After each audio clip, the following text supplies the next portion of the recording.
Welcome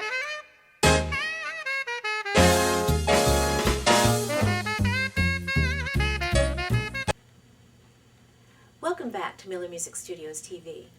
This is our second piano lesson video. Our first video covered finding the notes on the keyboard and your finger numbers.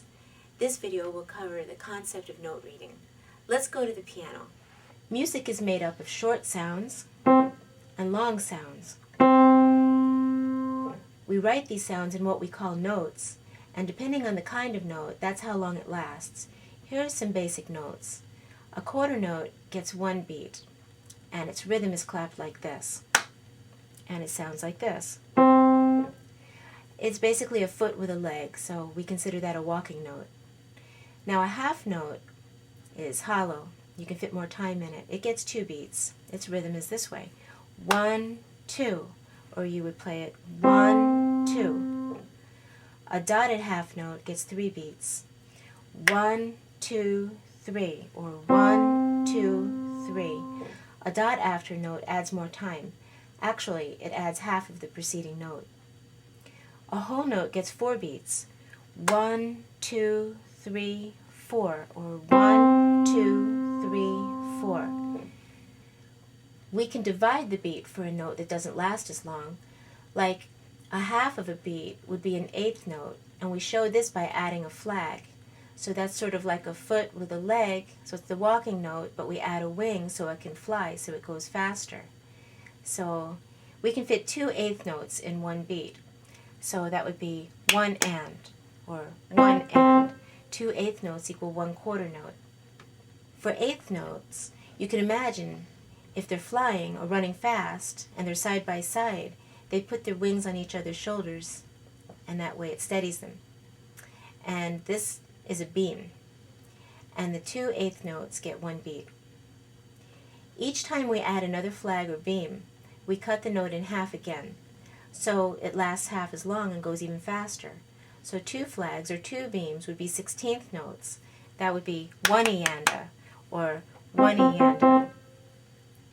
There's an easy way to understand and remember these designations. When we write music, there are usually many notes. And just like it's easier to remember a phone number by dividing it up, like 800-555-1212, instead of 800-555-1212. It's also easier to read music when the notes are divided up.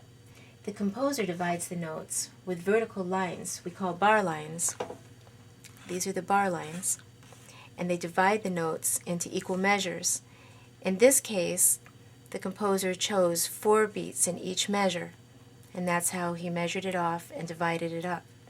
The double bar line at the end means it's the end of the music. The composer tells you at the beginning of each piece of music how many counts he wants in each measure. That's a time signature. In this case, since we always look at the top number for how many counts are in each measure, this composer wanted 4 counts in each measure. Each time signature came out of how we move. Let's pretend my fingers are legs, and the tip of the finger is like the foot. This joint, the first joint, is like the ankle. The second joint is like the knee, and this knuckle is like your hip. So, with my hand being legs, you can see this is skipping. 1, 2, 3, 4, 5, 6. 1, 2, 3, 4, 5, 6. That would be 6/8 time, but if you're a beginner, you won't see that time signature for a while. In fact, there's a true choreography on the keyboard when we're playing the piano, just like a dancer has choreography.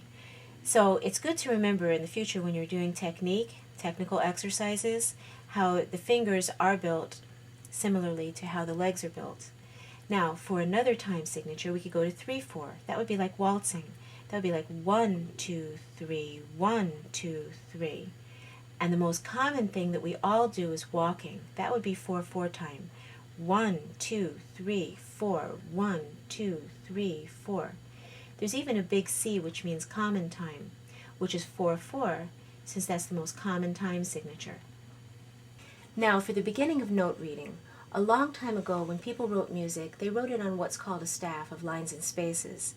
There were 11 lines, and you can imagine that was too confusing. But here's how it lined up in relation to the keyboard.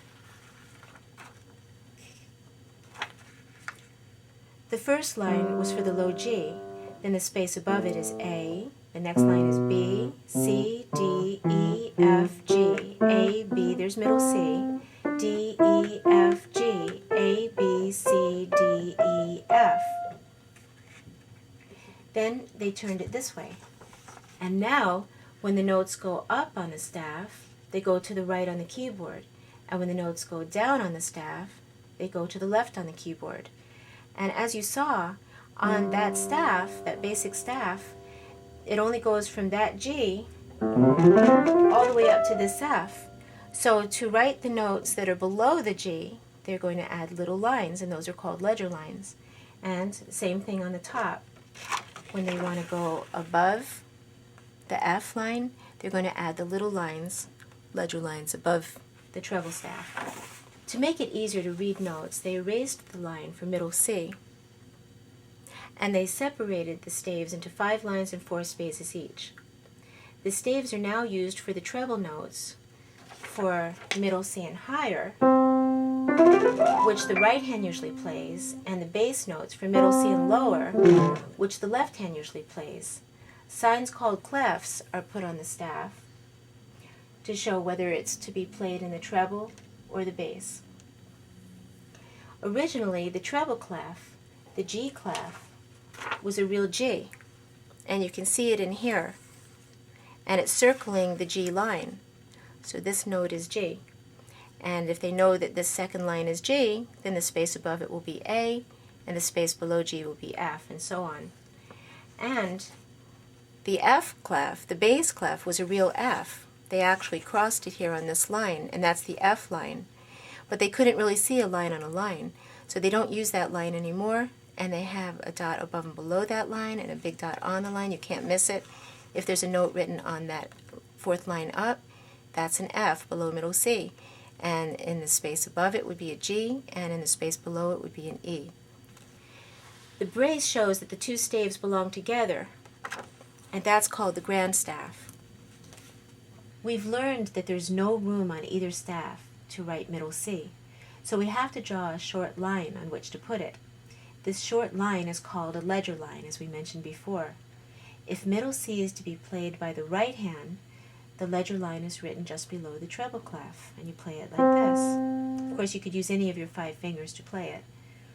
If middle C is to be played by the left hand, it's written just above the bass clef, and it's played by this. And again, you could play it with any finger.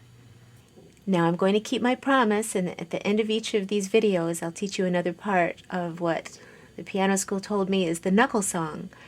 And considering I live in New York, and here, when someone talks about a knuckle sandwich, they're talking about a punch, and I don't want to be punched, so I'm going to change the name of it here and call it Circus Music Duet. It reminds me of circus music. So here comes your intro.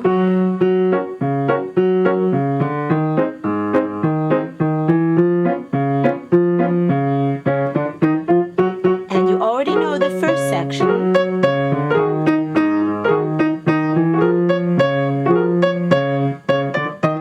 Here comes the second section.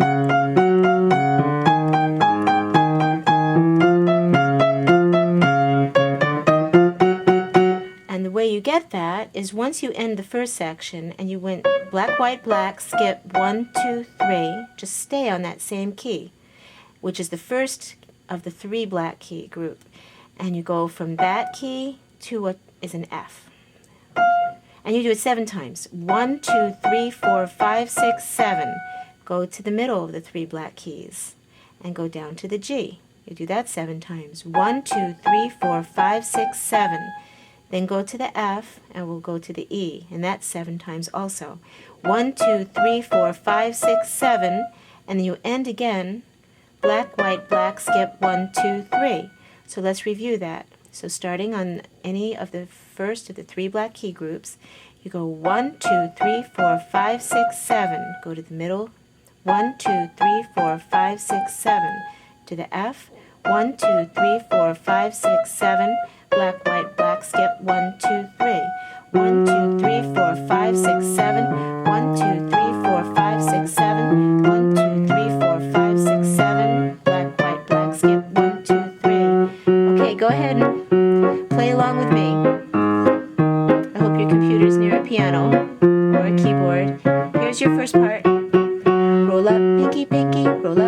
pinky, roll down, thumb, thumb, roll down, thumb, thumb, roll up, pinky, pinky, roll up, pinky, pinky. 1, 2, 3, 4, 5, 6, 7. 1, 2, 3, 4, 5, 6, 7. 1, 2, 3, 4, 5, 6, 7.